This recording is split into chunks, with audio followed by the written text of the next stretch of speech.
This is Meet the Writers. I'm Georgina Godwin. My guest today is a satirist who's written for some of the most iconic works of comedy in recent British history. For years, she's scoured the week's news for material on the legendary programmes in Radio 4's Friday night topical slot and mimicked politicians and public figures, writing for BBC Radio 4's Dead Ringers and ITV's Newzoids. She's written for Horrible Histories, the Bafta and British Comedy Award-winning series that turned an entire generation of children into history buffs, using humour inspired by the likes of Blackadder and Monty Python. She's now emerged as a writer of equally hilarious novels, and her most recent book is Cursed Under London.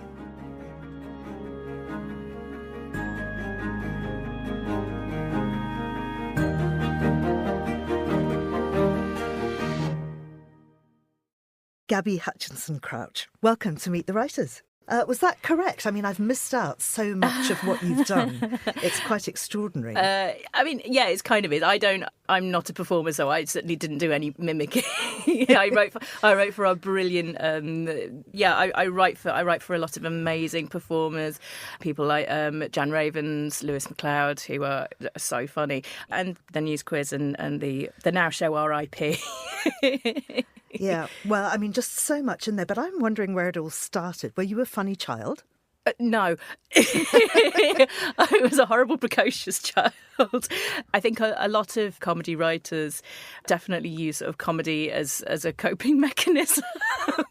I found that when I went to therapy, I had postnatal depression after my first child, and I went to therapy about it, and I kept catching myself trying to make my therapist laugh, and he actually pointed this out and said, "I'm so sorry. It's just it's ingrained in me.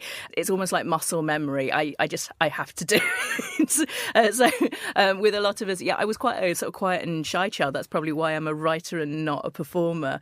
I just like to sit in a corner like a goblin and just type out jokes for somebody who's much sexier than I am to read out on stage. I completely identify with that whole thing of making your therapist laugh. And I had to give up therapy in the end because it was just, she wasn't laughing, and so I didn't like her, and, and that was it. But were you, as well as a writer, were you a reader as a child? Oh, yes. Yeah, voracious reader. I was one of those terrible children that the teacher goes on about, "Oh, she's a pleasure to teach." I was one of those children. So, yeah, I was shy, quiet, and I would read a whole bunch. I got into my dad's Kurt Vonnegut books at a very early age, and also got introduced through a sort of, I had a secret nerd exchange with one friend who it was kind of, it wasn't, you shouldn't really sort of, especially when you were a girl, when you were 11, 12 in the early 90s, it was like taboo to say that you were a nerd. So I had like the secret nerd exchange with a girl who I think her name was Nicola. I can't remember her surname. Nicola, if you're listening, thank you. So I introduced her to Hitchhiker's Guide to the Galaxy because I taped it off the radio, and she gave me a copy of Maud, and that got me into Terry Pratchett, and I just consumed that world. So yeah, very much sort of my dad's Kurt Vonnegut books and these sort of clandestine Terry Pratchetts that I would read on the quiet were two of my big sort of introductions to comedy, speculative fiction. And I mean, of course, we see the influence of Terry Pratchett coming out in your new series, particularly in your new book, Cursed Under London. I'm not shy about saying I'm hugely influenced by him, and I love his style. I love the way he uses humour for satire. I will go on the record saying I think he was our generation's Swift. He used comedy and sort of social commentary in a really similar way to Swift, especially in the way that he sort of creates fantasy worlds to satirise, to hold a satirical mirror up to our world. I love the way that he does that, and I love his kindness and his passion and his rage. And to my mind, he's somebody that I like to think, what would Terry do in a lot of situations, not just writing? Absolutely. I completely agree with you on that. How did you get then into writing comedy as a living? Oh, it was quite late. I'd always wanted to. I'd always admired comedy writers. And again, I was one of these awful, quiet nerd children who would listen to Radio 4 on my own without even my phone. So I'd listen to the 11 o'clock comedy slot on a Wednesday. If there's any absolute comedy nerds who are listening to comedy radio in the 90s, they had 11 o'clock at night comedy slot, which had very sort of new and strange shows on. So I'd listen to a lot of that, and I was going, oh, I'd really like to do that sort of thing. I'd really like to. So I'd always kind of wanted to, but because I wasn't like, at that time I thought that like comedy writing was just for like the Cambridge Footlights set. And I think that at that point in the mid-90s, that was a perfectly reasonable thing to assume. And especially it was a lot of London-based people. There was the weekendings, which you had to be in London for. So I kind of felt like I'd missed the boat on that. But I was in my early 30s. I just had my kids. My kids were very young. And I was sort of at home a lot. I was just sort of messing about on Twitter, trying to make people laugh. I will still call it Twitter. I was messing about on Twitter, trying to make people laugh and stuff. And people sort of enjoyed it. And I got quite a few followers from just being a silly goose. And I sort of started to see and sort of think about opportunities again. And at that time, there was a show on Radio 4 Extra called Newsjack. It was basically the reboot of Weekendings. Weekendings for, again, any people who aren't comedy nerds the way that I'm a comedy nerd. Weekendings was basically how if you're a fan of any British comedy writer who started out in the 80s and 90s, chances are they started off on Weekendings. I can't even begin to reel off the list of amazing talent who started off on Weekendings. But it was an open door show where you'd write sketches and jokes about that week's news. And then it would go out. And by open door, I mean they would take submissions for anybody. So Newsjack was pretty much that. But you could, because it was the 2010s, you could submit via email. You didn't have to go into London and just sit in a room and say, what about this? So I started submitting to that. And the first series I got absolutely nothing in and I was annoyed. And then I went, fine, I'll give it another go for the next series. And I started getting things in. And I had a lovely email back from the producer then of the show, whose name was Ed Morrish, who said, we've noticed you've sent in some good sketches for the past few weeks. Would you like to come in for the final episode? And we'll give you a little commission to come in, so we'll pay you train fare and you can write with us. And it sort of snowballed from there. So these days there isn't Newsjack anymore, but there is a show called DMs Are Open, which is very, very similar. It's a similar open door opportunity. And from there, you sort of get to meet the producers, and they are actually really good at BBC Comedy at nurturing, like, very, very early stage talent. So from there, I got an additional writer's slot on the news quiz.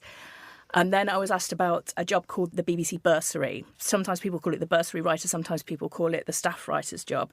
So every year, BBC in-house comedy employs 2 very early stage comedy writers to just be in the office and just write comedy. It's something that started off with, I think the first person to do it was Douglas Adams. Huh. And I think he was given the job because Douglas Adams was famously terrible at keeping to the brief on Weekendings, and he just wanted to lark about and write whimsy, which turned into Hitchhiker's Guide to the Galaxy, which is fair enough. But I think they developed it sort of for him, and since then, like, again, some incredible names have worked on it. The writers of Red Dwarf, Peter Bainham, newer people like Daniel Ward have written on this incredible, and sort of now the people who were my peers have started making some pretty cool names for themselves. People like Ben Partridge, John Luke Roberts, who sort of wrote on it on the bursary a couple of years before me. And so it is this incredible opportunity, and it is still running. So I did that for a year. And from there, everything sort of, by then, in that year, you get so much experience that then you're able to sort of do it as a freelance job. And I mean, working at the BBC, it's a place obviously with an iconic comedy heritage. Yes. And you must have come across, you must have had many brushes with fame. I spilled my coffee in front of Miranda from the show Miranda. And I just thought, yeah, that's typical. So there would be, just in the little kitchenette, it's like not even a cafe, it's just a floor, it was just a floor of an office that would have one of these little staff kitchen cubbies that you'd get, and there would just be someone incredibly famous off the telly just sort of sitting there trying to work out how the kettle works. It was a bizarre year. It was an incredible year. I'd get on the train thinking, I can't believe they're paying me to do this. It's nonsense. Like bumping into Dawn French coming out of the toilets. It's that sort of thing, coming out of your staff toilets. Oh my goodness, it's one of my absolute heroes. And it's like, what do? Do I say hello? We're in the toilet. This is really awkward. And I know that there was another toilet incident, something to do with poos and Sue Perkins. Oh my goodness. Yeah. Yes. So that wasn't at the BBC. To start this off, there are no oil paintings of Sue Perkins in the BBC. So this was I sort of help people out with punching stuff up and coming up and sort of helping them out at different stages of writing. So this was a friend who was working on a pilot, and she just wanted a little bit of help sort of with the characters, sort of getting the character relationships right. So I just went to her house for a writing day, and I'm not going to drop any name. She's mid-level famous. She's the type of famous who, she could get invited onto Celebrity MasterChef, which she was. You'll probably be able to work it out when I say that when I went into her house, I noticed she had a trophy there. I was like, oh yeah, you won Celebrity MasterChef. And she said, do you want lunch? I said, yes, are you cooking? And she made me the most incredible lunch. But she has a portrait of Sue Perkins that was gifted to her, an oil painting of Sue Perkins, which did hang in her toilet, so that when you're sitting on the toilet, you can see Sue Perkins in the mirror glaring at you. And I had the most intimidating week of my life. For the record, I have met Sue Perkins, and she is so nice. She would never, ever think about glaring at me while I do a wee. I can understand how that might have been a little bit off-putting. Yeah. I want to talk about Horrible Histories now, but in fact, it's not me that wants to talk about it. I have brought in an uber fan who is my daughter, Xanthi Godwin-Summerfield, because her whole childhood was kind of marked by me having to put the television on because all she wanted to do was watch Horrible Histories. So I thought that I'd let her ask the questions of this part of the interview. Xanthi, why was it so important to you? So Horrible Histories really did change my life, as I think it did for lots of people in my generation. I started watching it when I was about 10 years old and didn't really have an interest in history before that, and then was completely fascinated by it once I started watching it, to the point where I'd do my own research and I'd just get so into these kind of stories and these characters. And by the time I got to secondary school and we sort of studied history more in depth, I was ahead of everyone else, which made me love history even more. And now, as a grown-up, it's still ish. It's still, although I'm not watching it every day like I used to, it's so deeply ingrained in me, my sense of humour, and as a fellow creative, this kind of generation of creatives, I think it's given us that, it's kind of our version of like Monty Python, Blackadder, right? So I guess my question is, how do you do that? How do you make something so impactful, so long-lasting? How do you make history funny in that way? Well, first of all, that was such a delightful story, and we're starting to hear those stories from. So the first thing that we do in Horrible Histories is the first thing that a writer does, lots of work has already been done, we go into a big room with a bunch of historians and historical researchers, and they go through this huge information pack that they've spent ages researching.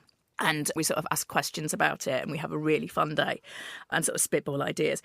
But we're starting to get to the point now where the researchers, who are usually recent graduates who are around your sort of age, are so excited because they did what you did.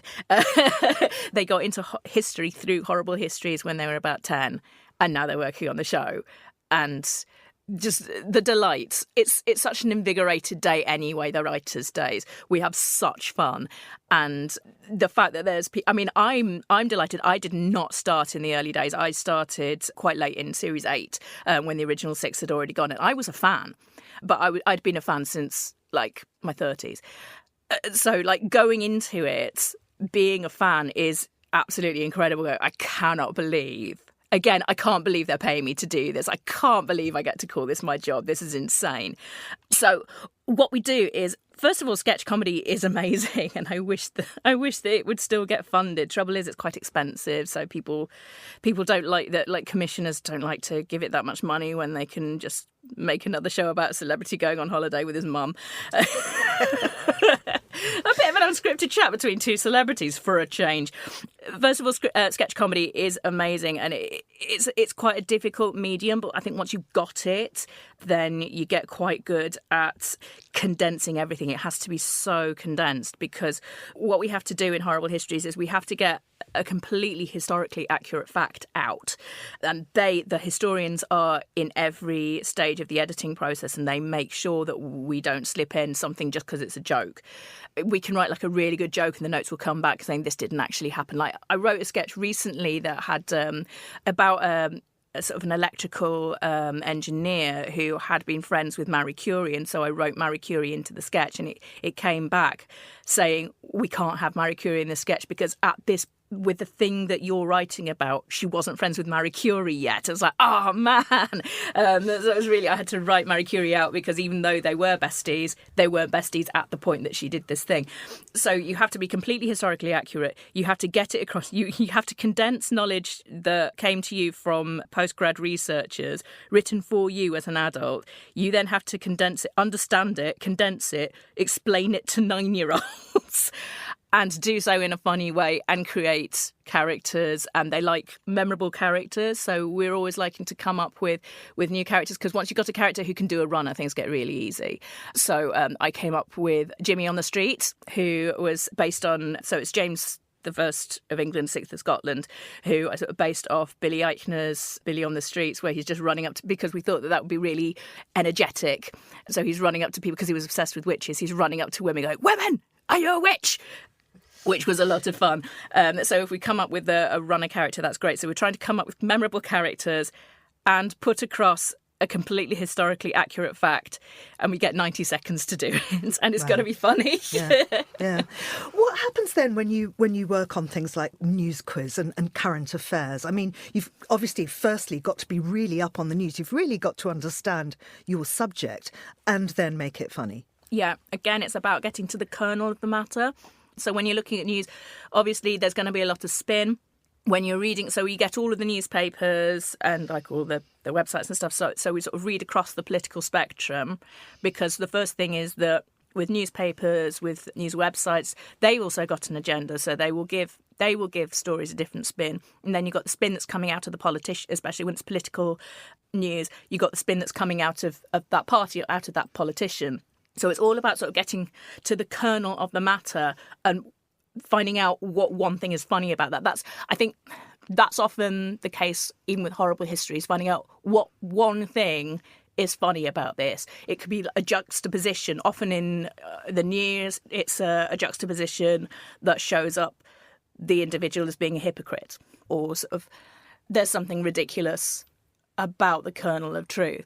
In Horrible Histories, again, there's a lot of juxtaposition. I wrote a sketch about Beatrix Potter, where the joke, the one funny thing about it that I could then spin a sketch from is Beatrix Potter's remembered as being like really, really cutesy-poo, but her drawings are so good because she did used to do, it was like anatomical. She would dissect her pets, basically. Yeah. She was not that cute. The reason that her drawings are so good is that she didn't mind dissecting rabbits, and she would. And that was that funny thing about it. You think Beatrix Potter is really cute. Fact is, she was quite cold-hearted, but it was all in the name of art and all in the name of, like, understanding how these animals work on the inside. It's the same kind of thing. It's about finding a nugget, if that makes sense. So you pare everything down to one thing, and it's got to be funny, and it's got to be true. And then from that, you can create jokes. You can expand a whimsy around it. Let's talk about your latest book, Cursed Under London. It is a historical fantasy rom-com adventure. Yeah, I'm really, really, really going right down into subgenres here. It is not broad. So you've done some amazing world building here. Tell us about the world in which they live. So they live in an alternate version of Tudor London. The year is 1599, purely because I like the Tudors. I think they're funny. I'm obsessed with William Shakespeare. I love Christopher Marlowe. I wanted it to be in that world. I wanted it to be that London. But it is an alternate version of it because I wanted it to be a fantasy, because I love writing fantasies.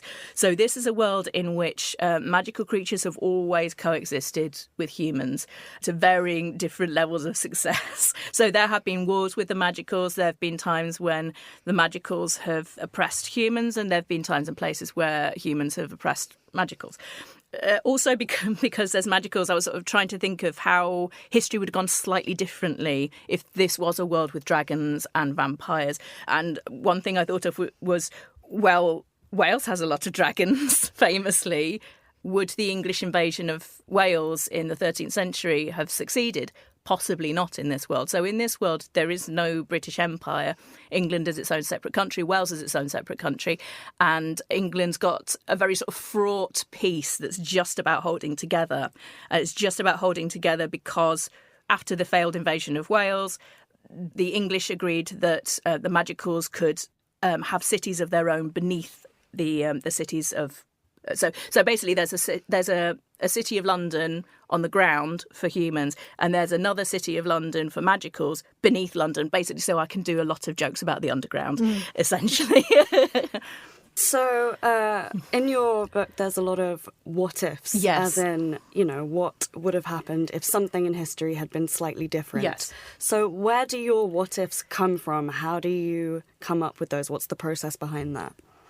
I like thinking what if a lot. I like thinking about the trousers of time and how one event can split off two separate potential outcomes. I think about those all the time. So a lot of that was just me sort of world building in my head, thinking, so if there are magical creatures, like another thing was, if there are magical creatures, would the European invasion of the Americas currently be as successful? Would they be like basically wiping out the indigenous people of the American continent quite as easily as they did in our world? So in this world, they're not. And the Aztec Empire is still standing and is trading chocolate. So basically the outcome of that is chocolate is much more freely available in Europe in this version of the world than it was in our version of 1599, as are tea and coffee, because the trade route is faster, because when you've got big dragons that can fly through the air, they would quite happily, if you're going to pay them, they can transport coffee and tea from Asia and North Africa and South America. And I think there's lots of parallels there, too, between that world that you're creating and our world now, yes. sort of politically. Yes. I mean, I did also sort of create that world so that with my sort of modern head, I can make some more modern jokes about it. So, yeah, you've got one character who's an absolute coffee addict, which is just me. And you have got a lot of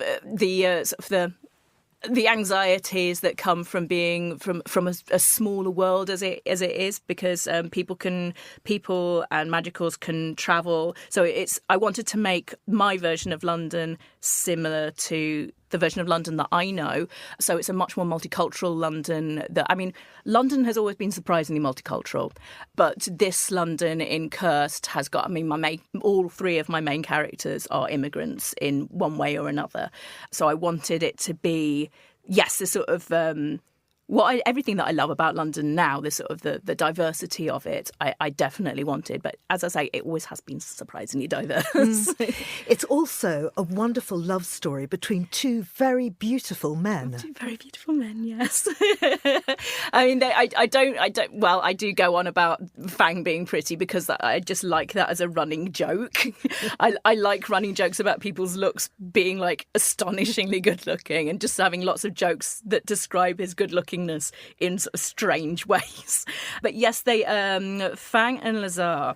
So I'm bisexual. I didn't come out until I was 39. I grew up under Section 28. So when I was growing up, there was very little out there that celebrated bisexuality and same-sex love and just same-sex fancying each other. And I sort of, in all of my books, there have been same-sex romances. They've always been like B plots and C plots. So there's Snow and Buttercup and Jack and Hex in the Darkwood trilogy, and then there's Janusz and Daryl in the Rooks trilogy. But I've always enjoyed that aspect of my storytelling, and as part of a bigger found family dynamic that always... my books have always got found family dynamics in it, and Cursed is no different. But in Cursed, I just wanted to put that romance at the top instead of having it just in the mix with everything else. So I've just sort of put more emphasis on this one romance. There is also basically everyone in the book is bisexual unless they're asexual. There's no monosexuality for some reason in these books, because I just wanted to make a world where bisexuality is the norm. It was... I mean, there's a lot of speculation about whether our version of William Shakespeare was bi. Basically, we can't prove that he wasn't. There's a lot of speculation about whether our version of Christopher Marlowe was bisexual or gay. Again, we've got no way to prove that he wasn't. So in this world, it's just like everyone's bi. I'll just make everyone bi, and I'll make that the norm in this world. And of course, Marlowe in this is a zombie, which is fantastic. Yes. And we have him arguing with William Shakespeare. Shakespeare gets very cross because Romeo and Juliet, he says, is a great tragedy, and Marlowe thinks it's a comedy. Yes. It's very, very funny. So, that was another what if. What would be happening to William Shakespeare if death wasn't the end, if there was zombieism and vampirism in William Shakespeare's world and Marlowe had died but he hadn't gone away? If he was still strutting about being Christopher Marlowe and he keeps stealing Shakespeare's actors, basically. And Shakespeare, I just love the idea of Shakespeare as a sort of real hangdog, long-suffering writer, and Christopher Marlowe is just this preening idiot. It's such a great book, and I just can't tell you what a pleasure it has been to have you here talking to us about your work. Gabby Hutchinson Crouch, thank you very much indeed. Thank you ever so much. Cursed Under London, Book 1 of the Cursed series, is published by Farrago, and it's out now. You've been listening to Meet the Writers, thanks to the production team of Tamsin Howard and George Ruskin, also to Xanthi Summerfield. And you can download this show and previous episodes from our website, Apple Podcasts, or wherever you get your audio. I'm Georgina Godwin. Thanks for listening.